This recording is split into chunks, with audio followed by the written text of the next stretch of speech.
It is finally upon us.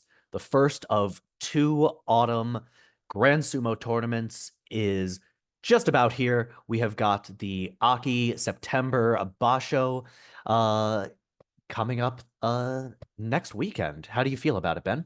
I can't believe it. It's truly like a special thing about sumo, the fact that there's always a tournament around the corner. Just when you finished recapping on the last one, you're already preparing for the next. So it's really nice. And it's been an interesting year or so for sumo, just because there's been so much surprise with every tournament winner. I mean, we've had Takeru Fuji be the first ever rookie to win the Yusho, the Grand Sumo Yusho in his Hmm. first ever tournament. And then in the next one, we had Onosato, who that was his second time in the division. Is that right? I think it was no, it was his third tournament, but it was his third time in the top division, but only his sixth or seventh overall tournament. It's Which of amazing. course, which then broke the record that that Takeru Fuji had set the previous tournament to go. And then of course you have, Terano Fuji winning double digits Hmm. for total tournament wins, which is huge, and very few people have done it in the history of the sport. So that's special too, and especially with all the issues he's had with injuries, it's just been a really unpredictable time for sumo. You have Hoshoryu and Takakeisho and Kirishima, the former Ozakis of Takakeisho and Kirishima, having their wins. You have Kota Nawaka, who seems to be almost everybody's favorite to win every tournament, And having then he still just never does. never having won a tournament. So it really just it's this incredible unpredictability that we're experiencing with really every tournament, which I guess is, it can be a good thing and maybe to some people can be a bad thing. Long gone are the days where you can safely predict Hakuho to win every single tournament and be right 90% of the time. Yeah, exactly. And I think what's crazy is that like so much weird stuff has happened to the guys who have won the tournaments. You've got Terunofuji. He wins it in January and then immediately hurts himself again and is out for the next two. Then you've got Takeru Fuji, who wins the tournament, injures himself on the second to last day, and is out for the next two tournaments. Then you've got Onosato, who wins it in what was it, May, and then immediately just looks completely mortal after obliterating everybody for the past three tournaments. So, and then of course you have Teruno Fuji just coming back looking like a monster and then probably suffering some sort of injury, which caused it to be a closer call than it would have in most of the last 2 years. So, yeah, we are really we are probably going to look back on 2024 and call this sort of a year that was maybe like a line of demarcation in all of sumo. Like this was the year that, the guys that we knew and loved for so long are finally, sort of calling it quits or are finally winding down.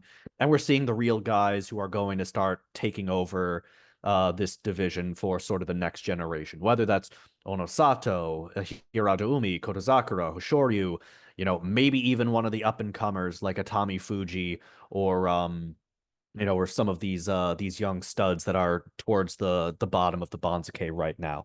But it's been an incredible year and we're almost at an incredible finish.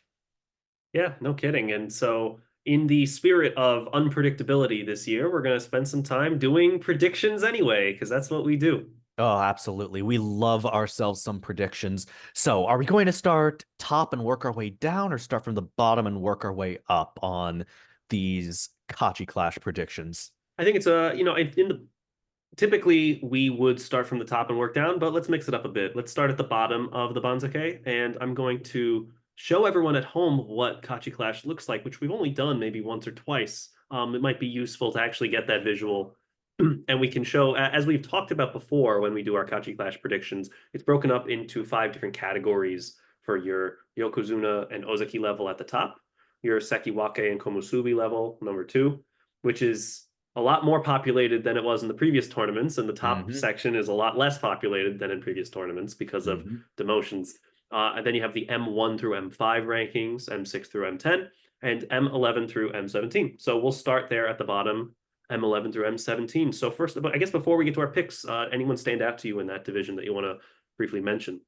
Yeah, the guy who definitely stands out. Well, first of all, there's one guy on this list who has absolutely no business being there in the first place, and Takayasu. no, but Oh, I mean, probably, but he wasn't the guy who I had my eye on. I actually had my eye on Nishiki Fuji because Nishiki hmm. Fuji became the first person ever to have a 6-9 record from Maegashira 17 and stay in the top division. It Wow. had never happened before that somebody who finishes with three more losses than wins at the bottom of the Banzuke and stay in the top division. It never happened before, and I think the only reason it did happen was because the Banzuke designers just couldn't find anyone in Jurio who had enough requisite wins to merit replacing him. So he's somebody that definitely does not belong here. I would not recommend anyone pick him. I think he is good for at best like probably 6 wins like he had before, but even then he's going to have a hard time getting those because there's some really good guys at the bottom of the of M11 through M17 right now. But who do you feel doesn't belong there at all? So I think Takayasu is there simply because of injury. I mean, if Takayasu was competing in full in these past few tournaments, he would be in the Sanyaku ranks, in the top Mm. two, let alone, further up than this. So it's really just a question with Takayasu if he is going to make it through the whole tournament. If he does, he could end up having 10, 11 wins easily against some of this competition that he's facing off against. Takayasu is one of those guys who is comfortably beating Yokozuna, Ozeki, Sekiwake, Komusubi's easily, like in a lot of tournaments.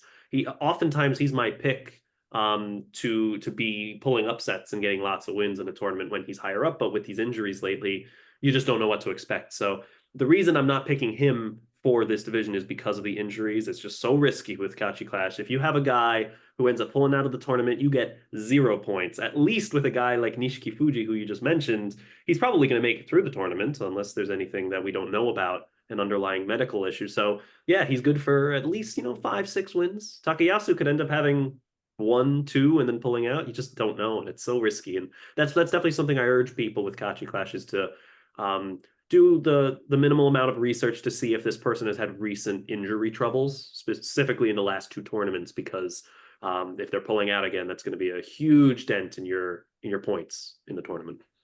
Yeah, I agree. It's so hard with these older guys that are down here predicting like how good they'll do because you literally cannot tell if the injuries that cause them to slide this far are going to cause them to slide even more or if, it's going to start getting into their heads.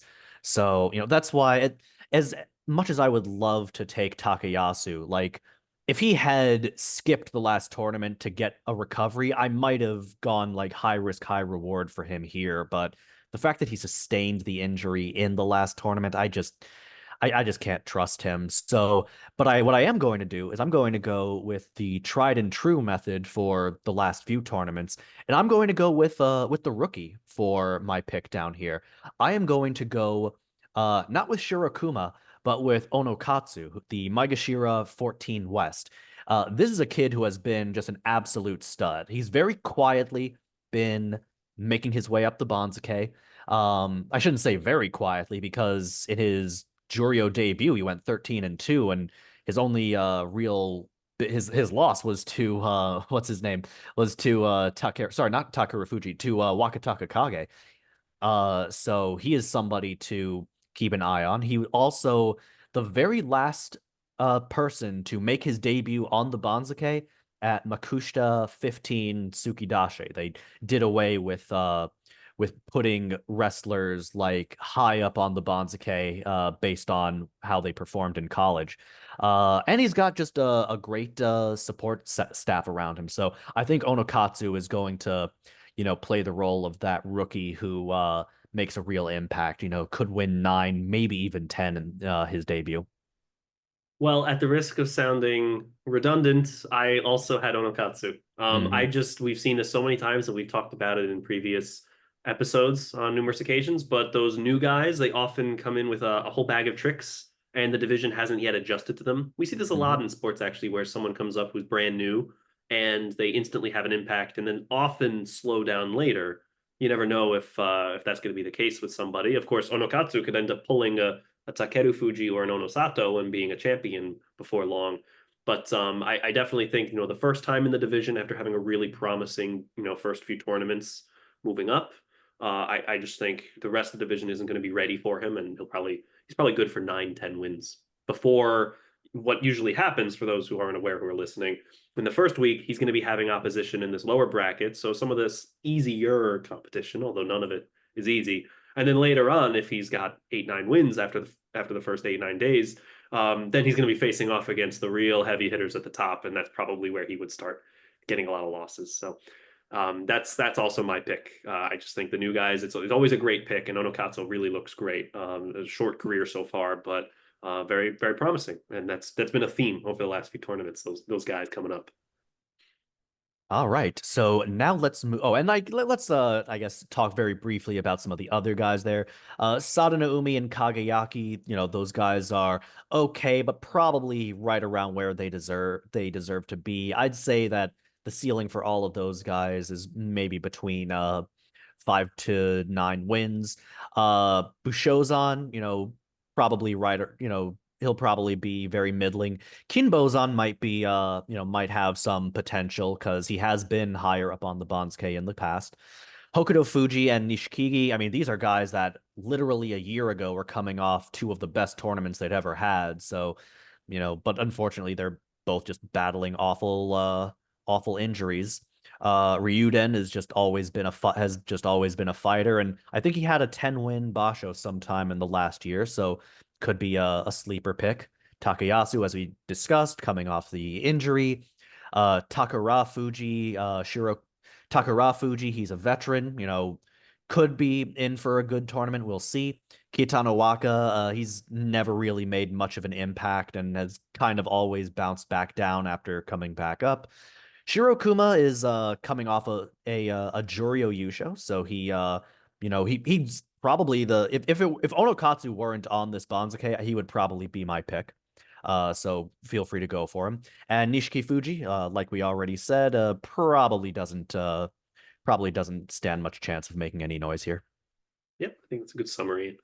And also, I was just going to mention about Hokuto Fuji. It's so Hmm. disappointing. Hokuto Fuji was a Komusubi just about a year ago, and Hmm. he had a fantastic tournament. I believe it was the one where he was coming off of being Komusubi, where he started off by beating all three Ozeki at the time, and then proceeded to have a losing record in that tournament, and has had a losing record ever since for each of the last five tournaments. So it's such a shame to see him so low, and I keep trying to believe that now that he's this low, he's going to start destroying the competition and climbing his way back up a bit, but it hasn't been happening. I gotta think maybe at M13 that he's going to have a winning record at least, but just hard to say at this point. Maybe his career is coming to a close soon. Yeah, I mean he's getting into his mid 30s now. He's 32 according to his birthday. So he's got way more sumo behind him than in front of him, but we'll see. We will see. Tamawashi's is almost 40 and he's still going at it. So uh, actually, wait, did he turn 40? No, no, no. He'll be 40 for the next boss show. That's crazy. Okay, but speaking of Tamawashi, let's talk about Maegashira 6 through 10. So Yes. we Well, uh I was going to mention about Tamawashi since you mentioned him that in this tournament, as long as he competes in three matches this tournament without going down, he will break the record for most consecutive professional sumo matches in a row, which is pretty amazing. yeah, I Iron Man mean Tamawashi. it's the fact that he has been able to do every single match, and they I mean of course they excused him for the COVID tournament, but he's so impressive and I think there's a chance we could see Zabuton fly if he participates in the in that record breaking one. You'd never know. That would be great. I would love to see that actually. That'd be a really special moment for him because sumo is a very mild-mannered sport, and you don't get a lot of opportunities to celebrate. Even winning the U show, you sometimes don't get those chances. So it's nice when an audience kind of makes that effort to make sure the wrestlers are feeling it, even though they're not really expected to show so much emotion for these kinds of things. Tamawashi's just a guy who's deserved that recognition. So without lingering on the topic for too long, we can get back into this division. If you want to quickly summarize some of the names we have here, and then we can give our picks. Let's do the other way. Let's give our picks and then we'll discuss the other ones. So Sure. on three, let us say who we're picking. All right. One, two, three, Gonoyama. Wakataka Kage. Ah, Okay. okay. Yeah, So I'm going. Yeah, go ahead. no, no, no. I can understand why, you're going with Wakataka Kage. I might at the last minute switch up to Wakataka Kage if I'm just like getting that vibe from him. But I'm going with Gonoyama because he's just consistently proven that he is more than a match, not just for people at this part of the Banzuke, but for the upper level of the Banzuke. I mean, he's won, I think, two of his last three against Hoshoryu, and I think he even beat Terano Fuji once. So like he can hold his own against the Sanyaku, and the best part is he doesn't even have to face the Sanyaku, not in the first few days. I think he is in a position to get a lot of early wins against some of the guys that are right around where he is now. And even once they do start ramping up the competition for him, he'll still be able to hold his own. I think I think I can pretty confidently say that he's good for 9 or 10 wins. Yeah, it's tricky. So the point that you're making is about how those guys that are in the top few M lines, they tend to have opposition that are very, very tough at the beginning. Your Sanyaku ranked wrestlers are who Hmm. they're facing off against right away. And if you're lower down, usually it starts to happen around M5 to M6 and below, where Hmm. your opposition tends to be people who are closer to your rank, at least at the beginning. And then later on in the tournament, based on your record, you will get the tougher competition anyway. But at the beginning, at least, you have a bit of an easier ride. And so being at M6 means Goniyama is not going to be facing off against those really hard hitters right away, although he would be facing them later on. So I just like to point out that in the last two tournaments, he had a losing record when he was in these ranks because he was facing those tougher guys right away at the beginning. Um, so the idea that he could do better against this easier opposition. Like I get that, but I would just still worry that if he gets that better record, he's going to end up losing it at some point. Of course, he was 10-5 the last time he was at the M6 rank, so that's why he was my second choice. But ultimately, I went with Wakataka Kage because he's a bit of an unknown commodity in the sense that he hasn't been at this division in a very long time. Hmm. And also in the last tournament, he did tremendously well. He was 11-4.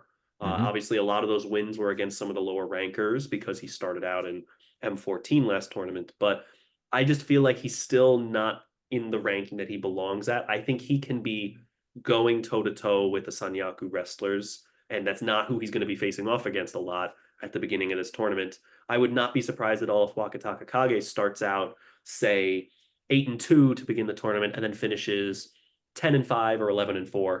11-4 was his record last time. I definitely see the slowdown against the top opposition, but starting off just really strong. That's what I'd love to see also, because a guy like Wakataka Kage, who was out for so long, had to climb his way back up. You love those stories where you get to root them on. Yeah, I mean, listen, like I said, I almost went with Wakataka Kage. Maybe at the last minute I'll change it up. I might also just be going with Gonoyama to try and go against the grain, because Mm, like I went, the last time the picks that I made wound up being, I believe, like 4 out of the 5 were the majority picks in there, mm. and it just didn't serve me. So like I feel almost obligated to have at least one sort of outlier pick. So, maybe it'll serve me well, maybe it won't. Like I said, I still have about 6 more days to make my decision. Sure. But let's talk about the other guys in this area for right now. We've got Meisei, who is just always sort of a nuisance for everybody above him. We've got Churano Umi, who had a magnificent tournament after not really being much of a factor at all for like the first few times he was in Maigashira. I think he went about 11-4 and nearly got a special prize. You've got Endo, who's been around for a while, strong guy. I think he also came up with Wakataka Kage. Midori Fuji, who is, in my opinion, one of the most unpredictable guys in all of sumo. Ichi Yamamoto, who is, I think, who's just kind of trying to be the please don't notice me kind of guy, as he makes his way up. Oshoma, who helped me win Kachi Klash 2 Basho ago, so he'll always have a special place in my heart. Tamawashi, who's older than the dirt he's going to be stepping on. And you've got Roga, who is coming off his first winning Basho, and I wonder if Roga is maybe starting to put the pieces together for his sumo and maybe climb the Banzuke. Is there anybody else in this area that you might want to recommend after Wakataka Kage? Yeah, I think Roga is a good shout. I actually did consider Meisei Mhm. at one point. Meisei was 10-5 when he was at M5 2 tournaments ago, so that's an excellent record for that position in the Banzuke. Mhm. I think that could be a really great pick. The problem was that when he was at M1 in the last tournament and facing off against a lot of these heavy hitters, he had 4 wins in the last tournament. So Yeah. it's very hard to tell when you see guys who have that kind of up and down sort of back-to-back tournaments what to go with. And I think the reason I like both Wakataka Kage and Gonoyama is that there's a little bit more stability. You're not likely to get a 4-3 win tournament. You're probably going to get a safe 6 or 7, and then it's just a question of if you can get that Kachi Koshi. So I think definitely Gonoyama and Wakataka Kage are probably the smartest picks, or maybe not the smartest, the safest picks. And then I think maybe Meisei, maybe even Roga or Tamawashi might be good for a cool 8 or 9 wins at M10. Maybe. All right. So now we get up to the joy. Maegashira 1 through 5. This is a very hard list to do simply because you've got a lot of guys that feel like they are way too hot, that like they just don't belong up here, which is Yes. what made it so difficult for me. So let's make our picks on three. One, two, three. Wakamoto Shonana Haru. Umi. Yeah. So Okay. this one was by far the hardest for me to pick. I just feel like the big question with this one, it's not even who you're picking, it's where exactly are they placed, and therefore who are they likely to be up against, especially early on. Um, I was doing some research and I noticed that if you're at M1, M2, and M3, you are guaranteed to be facing off against the top guys for most of the first week. That Mhm. just seems to be the way it goes. If you're at M4 and M5, it's not an exact science, but if you're at M4 and M5, you're less likely. You're not going to face off against as many of them. And if you can keep your record high but not too high, then you might manage to avoid some of those really challenging matches later on. So for that reason, when I was looking at this list and I was just seeing all of the movement, people who were at M1, M2, and M3 in the last few tournaments, I just felt like going with any of these guys in the top three just was not likely to be a safe pick. So I knew I was picking from the bottom four. I thought Ura could be a great pick. He's had some decent tournaments and some very unpredictable ones recently. Koto Shoho has been on a real upwards climb, but I just wonder if this will be the rank that really messes him up. This is his highest ever ranking, and he's going to be facing against some of these guys. I felt like Shonano Umi had been relatively stable in the last few tournaments. 9 wins, 9 wins, 7 wins. So I thought that could be a solid pick for just some safe points. But it's a really, really tough division here. For all we know, though, Atami Fuji, Tobizaru, maybe even Wakamoto Haru, these guys could be going 11, 12 wins and fighting for the Yusho. It's just so volatile, this area. And that's why, for me, I was going with the safe pick. Yeah, I understand. I'm not even sure I would call Shonan Umi the safe pick. I No, thought it'd be, no. but like the thing is, I messed up last tournament by taking Wakamoto Haru even though he had been injured the Basho before. He doesn't seem to be injured anymore, and I think that after taking yet another slide down, I think with him healthy, he'll finally be able to climb back up and get 9, maybe 10 wins, or even possibly 11, depending on how things shake up. But there's just so much. Everything is so risky at this level because these are all guys that could easily wind up losing like the first three of the week against, guys like Kotozakura, Hoshoryu, Abi Onosato, and God forbid they have to face Teruno Fuji.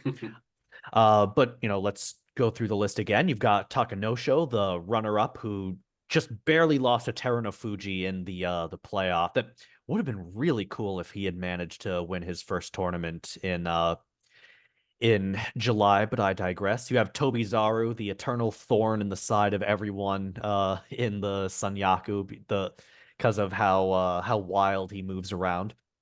You've got Atami Fuji, who can beat literally anyone except Kotozakura. You've got Oho, the grandson of the great Yokozuna Taiho, who is at his highest ever position on the Banzuke.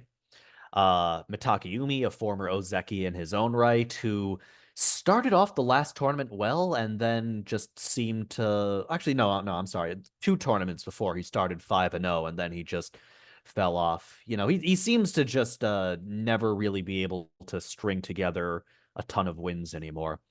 Shodai, the most unpredictable man in all of sumo. Like high risk, high reward, I would call him. Koto Shoho at his second highest rank ever. Ura, the most beloved man in all of sumo. Yes. And somebody who I might consider switching my pick to if I get a good vibe from him right before. And Shonanumi, who's from that famed class of Nagoya 2023. And, I think this is the first time that he's been ranked above Gonoyama, which is interesting to see. Yeah, so there's really you could go anywhere with this pick and would there would be a fine justification for it. And your point about Uda, Uda was originally my pick for this one, and then I just was looking at his recent records and got a little bit gun shy about picking him. But the truth is, none of these are safe picks. There's no such thing as a safe pick for this one. And vibes alone, I want to be rooting for Ura with every match. I think I might end up switching to him or possibly to Wakamoto Haru because like you said, he is a fantastic, fantastic wrestler. Normally, his level would be above this, but he's been injured recently, so that's probably why he's down here. We just don't know if he's going to finish the tournament, and if he doesn't, then that's even more risky than going with someone who's maybe just not as talented. So, very hard one to give suggestions for, but I'd say Atami Fuji is probably the most popular pick that I've seen on Kachi Clash. I think more people are going for him than anyone else. Next to him would probably be Wakamoto Haru. And then some people went with Shodai, Tobizaru, Takanosho. Not a lot went for the others, surprisingly.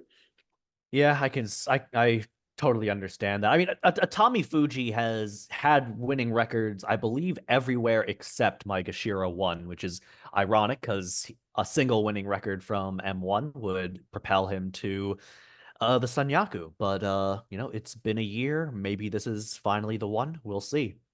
Yep. All right. Now we're getting into the guys who I think we can probably say that there's maybe like a 50% chance that the winner of this basho comes from uh these six guys. Right? Easily.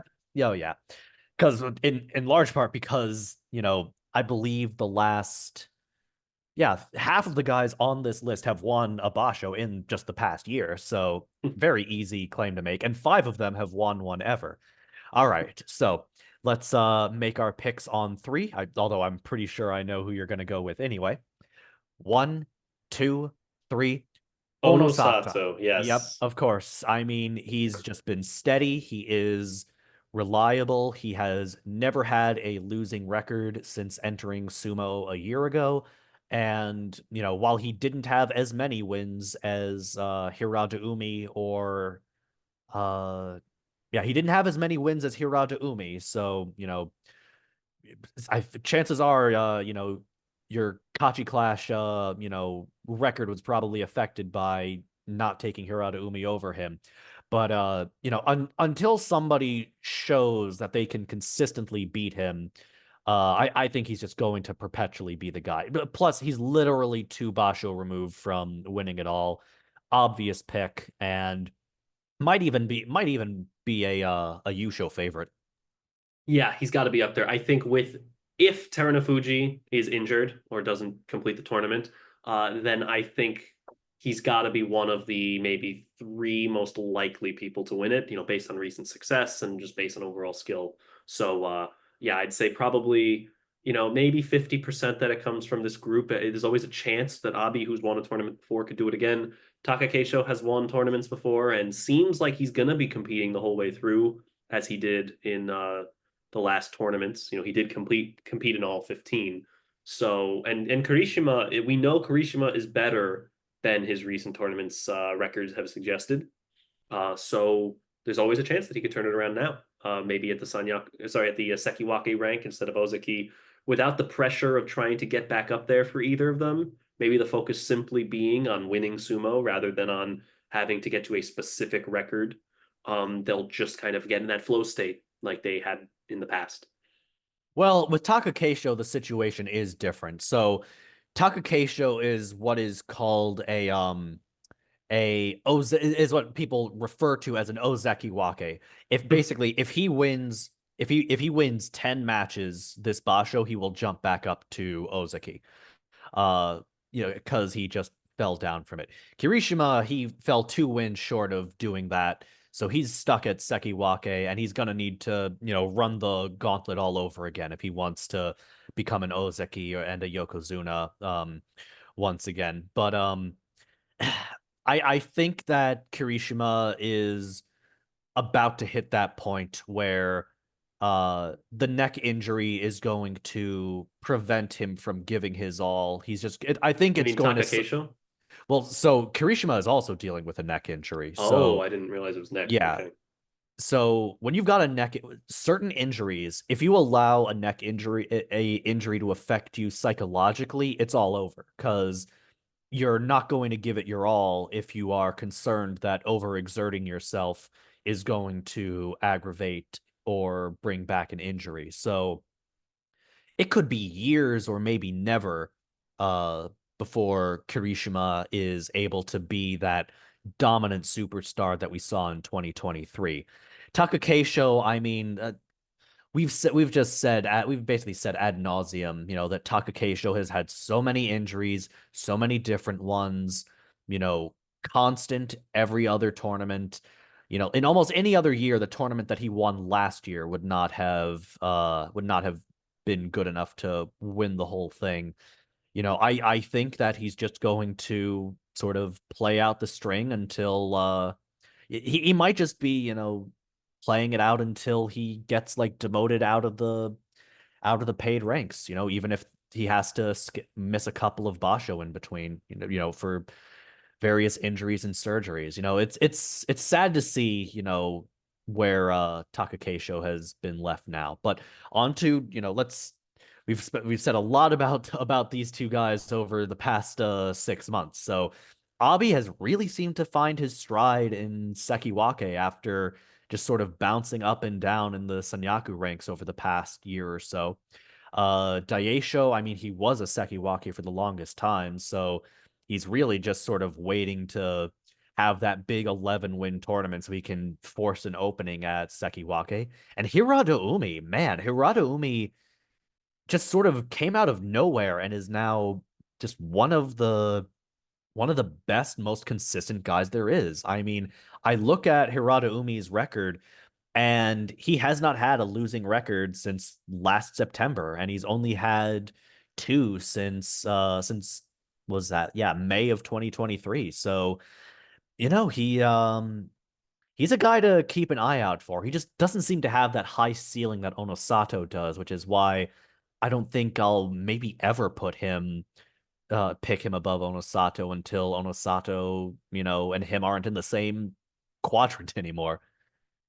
Yeah, I'm curious to see if Haradoumi can keep it up. I mean, he's been on an incredible upward climb. And at some point, for most people, they end up hitting a wall where they're at their level and they're not climbing anymore. So, someone like Abi, I think, is very, very safe pick for 8, 9+ wins. I think Daisho, same thing. Hiradoumi, we just don't know yet. I mean, could he get double digits? Absolutely, but this Well, is he possible. just did. He did go 10-5 last round. It's weird that he didn't get swapped with Daisho for the top, Komusubi pick. But I'm sorry, go on.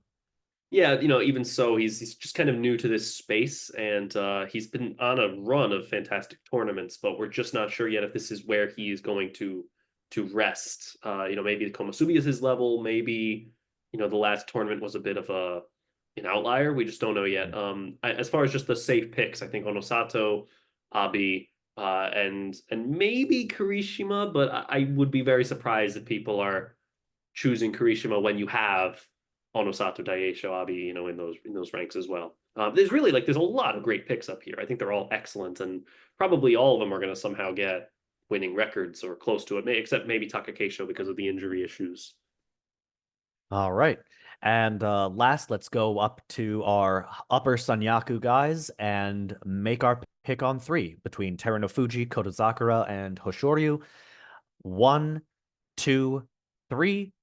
Kotozakura. Otozakura. Yep. I'm finally coming around to it. I've tried, you know, believing in guys like Hoshoryu, Kirishima, Takakeisho, Onosato to, you know, when they were all in the same area for a long time against Kotozakura. I always just felt like the at some point the other shoe was going to drop with Kotozakura and he was going to come down from where he was at. But I was a hater and I'm changing my ways. I think he's just so consistent and just so good. I My biggest fear with him is that he will have a Takayasu like career of just always being right up there in it and never getting the Yusho win. That's my fear, but the reality I believe in is that it's around the corner. His first Yusho, it could be this one. If Terunofuji isn't competing because of injury, and Onosato isn't at his absolute best, then I think Kotozakura is easily tied for the most likely to win this tournament. I think you're looking at basically of everybody on this list being healthy, you're looking at these three guys: Terunofuji, Kotozakura, Hoshoryu, and Onosato. Those four to me are by far the most likely to win it. And I think Kotozakura might just be ahead of Hoshoryu and Onosato in his consistency lately. I don't see why he couldn't do it. Of course, he hasn't done it yet before, and these other guys have. Yeah, I mean, ultimately, let's talk about the quite literal elephant in the room, which is our Yokozuna. I mean, it's literally a flip of the coin. If Terano Fuji is healthy enough to participate in this entire basho, he will not only be the best in this group, but will probably be the prohibitive favorite to win the entire thing. I think we can both agree on that, but the difference between that just dominant Tyrannosaurus Rex and Kotazakura is maybe 2 or 3 points ultimately. So, is it worth risking, potentially getting 0 to 2 points with Terano Fuji or going with the safe bet with the guy who hasn't had a losing record in a tournament he's not been injured for since, let me double check, since about 2019. That's how long it's been since Kotazakura had a losing record without being injured. Incredible. Yeah, So so he's it safe. yeah, so I think, you know, if I was giving my advice for what to pick for Kachi Clash, I would say Kotozakura or Hoshoryu. Hmm. If I was saying who do I think is the best competitor, it would easily be Terunofuji. And if everyone is competing, who is most likely to win the Yusho? Definitely Terunofuji. If everyone's Yeah. competing in all 15 matches. But of course, that's not the way sumo is, and that's a topic we can get into a little bit more actually, unless there's anything else we want to wrap up. Well, I do want to note one thing that sort of flew under the radar in the last tournament. Do you remember how like the three most active Ozaki, Kotazakura, Hoshoryu, and Kirishima, how none of them had ever beaten Terunofuji? Well, Kotozakura on the last day of the Nagoya tournament, he finally beat Terunofuji. So even though it was kind of inconsequential to Kotozakura because he was well out of the Yusho by then, I kind of wonder, has he finally turned the corner? Is he like, was that a sort of changing of the guard kind of moment Mm, where Kotozakura like finally has that confidence to beat the Yokozuna? Because they're like, unless either one of them is injured, they're going to face off again on day 15, as is tradition. The top ranked Ozaki against the top ranked Yokozuna.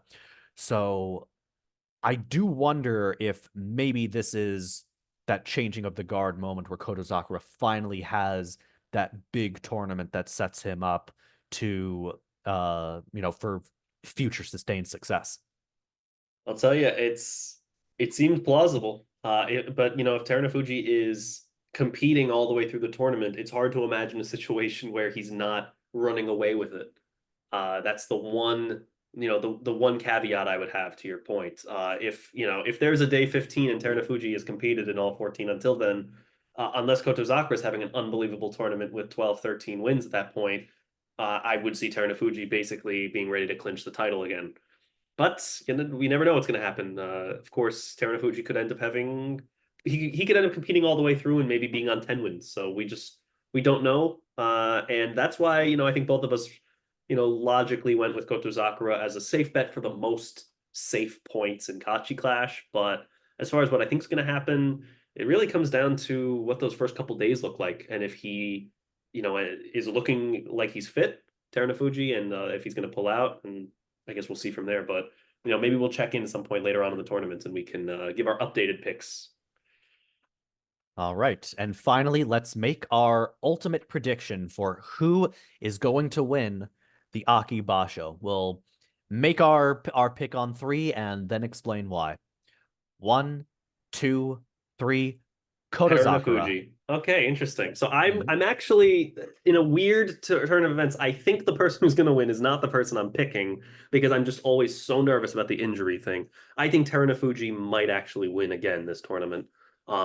He just looked so good in the two that he competed in this year, and if he's well enough and he's got the momentum from the last one, I know he didn't finish super strong, but I could just see it. I just think he's still so much better than everyone else, and I haven't heard enough reason to think that he's not competing.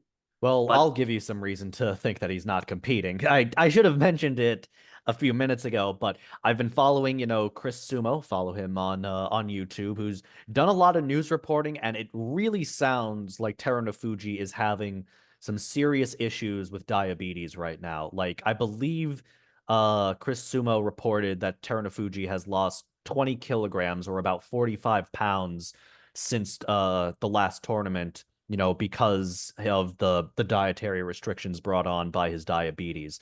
He's also continuously dealing with knee issues, has barely been practicing lately. You know, I'm not like obviously if he is well enough, I think history has shown that he will at least go out there for day one, as long as there's nothing physically wrong with him. Uh, but is there nothing physically wrong with him? That we don't know, but it really sounds like even if he makes it to Aki, he won't make it to the end. So that's why I can't go with Terunofuji. well, that's pretty convincing, and certainly glad I'm not going with him for Kachi Clash. I think, yeah, if Terunofuji's out, I think Kotozakura is probably the most likely to win it, with Hoshoryu and Onosato at a close second. But of course, anything can happen. Anything can happen. And I already explained why I think Kotozakura is going to win it all. I think that we saw that Onosato does seem to have a slight ceiling. Hoshoryu had that injury, Kirishima and Takakeisho. Not sure if I can trust those guys. Maybe one of the Maegashira guys pulls it out, but there doesn't seem to be, that guy that's really proven that they can against one of these Sekiwake. So I think that and also the last year around this time we saw an Ozaki win in Aki. So yeah, why not this time? Let's see if Kotozakura can finally get over the hump and get that first U show and be on a rope run come this November. I would love that. All right, that's going to wrap up our analysis and preview of the Akiba show. Good luck on your Kachi Clash, everybody, and please don't beat me. We'll see. We'll see. We're talking to an incoming Yokozuna right now. Cyber Stag on Kachi Clash is on pace to be the next Yokozuna in a few tournaments. So, you're really competing against the best of the best. Me, on the other hand, just a rank and filer. I'm just grateful to be in the tournament. But yeah, looking forward to seeing everybody's picks and seeing how this tournament goes. All right, everybody, take care and see you in Aki.